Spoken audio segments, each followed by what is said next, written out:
देखना ये होगा कि दबाव के इन क्षणों में किस तरीके से और क्या रणनीति अपनाते हैं।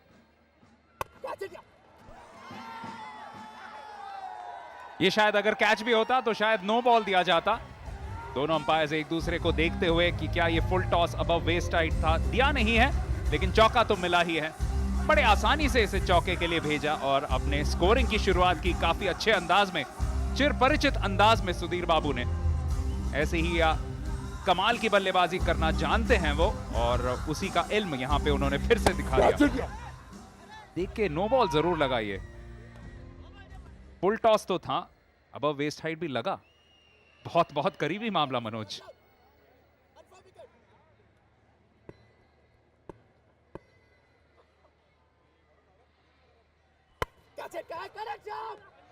बहुत बढ़िया शॉट, गैप में खेला हुआ, लगातार 2 गेंदों के ऊपर 2 जोरदार स्ट्रोक के माध्यम से सुधीर ने अपने इरादे और अपनी फॉर्म को दर्शा दिया है कि बहुत ही सकारात्मक अंदाज में वो बल्लेबाजी करने वाले हैं आज के इस मैच में। फिलहाल चेन्नई राइनोज यही कहेंगे कि इससे तो प्रिंस ही अच्छे थे, क्योंकि प्रिंस कम से कम हर बॉल पे चौका नहीं जड़ रहे थे। 2 लगातार अच्छे शॉट, लेकिन कहना भी पड़ेगा अशोक की गेंदबाजी में भी थोड़ा सा यहाँ पे ढीलापन, बहुत ज्यादा फ्लाइट दे रहे हैं शायद गेंद को, उतनी पैनीपन नहीं है उसकी उनकी गेंदबाजी में। बहुत ही बढ़िया शॉट, लगातार चौकों की झड़ी लगा दी है सुधीर बाबू ने। चेन्नई की टीम को मद्रास रबर फैक्ट्री के बल्ले से लगातार ढूंढ रहे हैं सुधीर बाबू। एमआरएफ का स्ट्रीकर उनके बैट पर लगा हुआ है। फिलहाल देखिए किस तरीके से उन्होंने जोरदार स्ट्रोक्स लगाए थे पिछले ओवर्स में। बहुत ही खूबसूरती के साथ 3 ऐसे अवसर थे जबकि उन्होंने बॉल को बाउंड्री लाइन के बाहर डिस्पैच किया। जोशी की बिल्कुल सही रणनीति, अंतिम समय में गैप में बॉल को प्लेस किया और अवसर दिया सुधीर को एक बार फिर से जोरदार स्ट्रोक लगाने का। जी हाँ, गेंदबाजी में भी परिवर्तन, पावर प्ले का आखिरी ओवर करने आए हैं विष्णु, और अब यह देखना दिलचस्प होगा कि किस तरीके से सुधीर बाबू उनके सामने आते हैं, क्योंकि 12 पे खेल रहे हैं, सिर्फ 4 गेंदों पे। पहले बॉल पे रन नहीं बना पाए थे, लेकिन उसके बाद 3 लगातार चौके जड़ चुके हैं।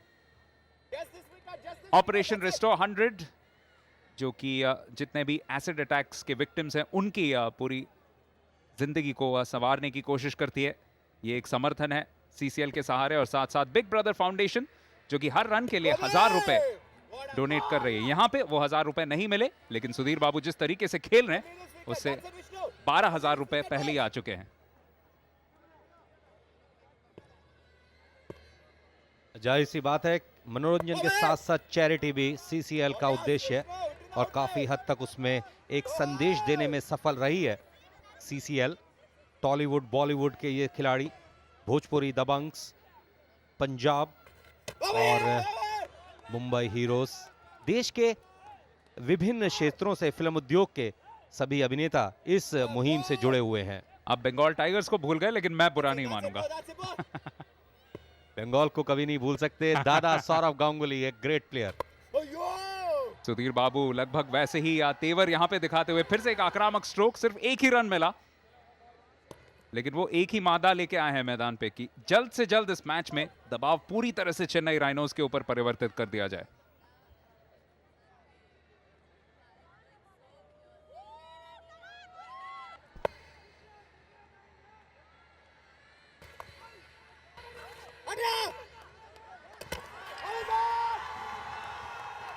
बेहद नजदीकी मामला, जोशी ने शॉट खेला और खेलते ही दौड़ पड़े। सही रिस्पॉन्ड नहीं मिला, शायद उन्हें लगा कि बॉल फील्डर की पहुंच से दूर है, लेकिन अंतिम समय में जब बाबू ने उन्हें मना किया तो उन्हें अपने बड़े कदम वापस खींचने पड़े और यहां पर निर्णय जोशी के पक्ष में जरूर आया, अन्यथा मुश्किलों में पड़ सकते थे अगर एक और कदम बढ़ाया होता।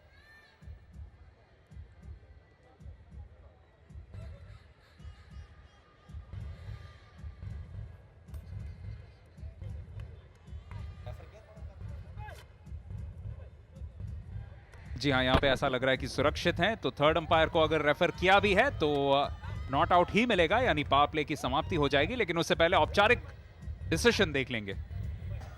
जैसे ही निर्णय आएगा दिव्यान, राहत की सांस लेंगे जोशी, क्योंकि यहाँ पर निश्चित रूप से काफी नजदीकी मामला, और जैसे कि कहा जाता है line goes to the umpire, लेकिन जिस समय विकेट पुट डाउन होंगे उस टाइम पर बैट की स्थिति देखनी बेहद जरूरी है, क्योंकि यहां पर जोशी ने बैट को ड्रैग जरूर किया, लेकिन अंतिम समय में बैट उनका ड्रैग होने के बाद थोड़ा सा हवा में चला गया। जिस समय विकेट पुट डाउन हुए उस समय बैट की स्थिति क्या थी वो काफी महत्वपूर्ण रहेगा तीसरे अंपायर के लिए। किस्मत का खेल होता है कभी कभी, ना सिर्फ जिंदगी बल्कि क्रिकेट भी, और यहाँ पे एक किस्मत का क्या सहारा मिलेगा चेन्नई राइनोज को, क्योंकि जब बैट स्लाइड इन किया था, जैसा कि मनोज ने कहा, थोड़ा सा उसमें उछाल देखने को मिला था।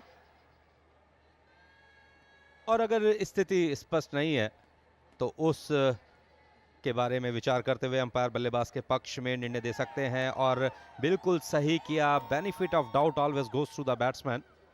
संदेह की स्थिति में निश्चित रूप से निर्णय बल्लेबाज के पक्ष में जाता है। फिलहाल लगातार दर्शक दीर्घाओं में स्थानीय दर्शक आ रहे हैं और आनंद उठा रहे हैं आज के इस मैच का। पारी के 6 ओवर्स के पश्चात 55 रन 1 विकेट के नुकसान पर।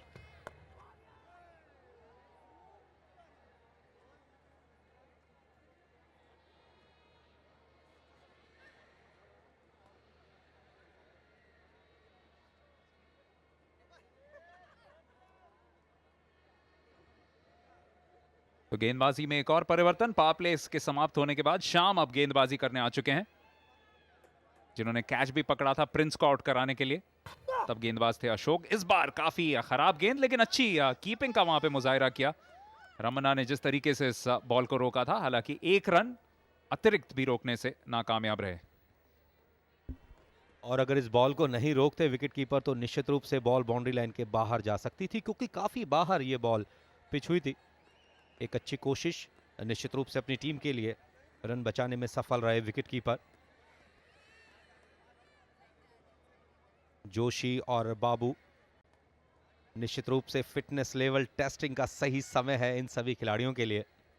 भले ही 70 mm की स्क्रीन पर ये एक्शन करते हैं, वहां पर डुप्लीकेट्स मौजूद होते हैं, लेकिन यहां का एक्शन इन्हें बिगर डुप्लीकेट के करना होता है। और अब तो आईसीसी रूल्स के तहत आपको रनर भी नहीं मिलता। बिल्कुल, बहुत अच्छा विश्लेषित किया आपने, लेकिन यहां पर थोड़ा सा प्लेइंग कंडीशंस में तब्दीली की गई है। इस बीच में बॉल को पुल किया है, स्क्वायर लेग क्षेत्र में काफी लंबा सफर तय किया था। लेदर और लेग्स की रेस में निर्णय ऐसा लगता है कि शायद लेदर के पक्ष में गया। प्रयास बहुत अच्छा था, पूरे फुल मार्क्स हमें देने चाहिए एफर्ट के लिए, लेकिन आखिरकार एग्जीक्यूट नहीं कर पाए। बहुत छोटी लंबाई की गेंद और उसका भरपूर फायदा उठाया। जैसा कि हम शुरुआत से ही कह रहे हैं, सचिन जोशी को अगर आप लेग साइड पे गेंदें खिलाएंगे तो उसका भरपूर फायदा उठा सकते हैं। अच्छा प्रयास, लेकिन वहां पे पार्ले 20-20 कुकीज का जो स्कर्टिंग है वहां से संपर्क हो गया, इसी वजह से 4 रन मिले। तेलुगु वॉरियर्स का खेमा बहुत खुश, और हो भी क्यों ना। ये खिलाड़ी अगर बना रहे तो ऐसा लगता है कि आज शायद चेन्नई राइनोज को लगातार दूसरी शिकस्त झेलनी पड़ सकती है।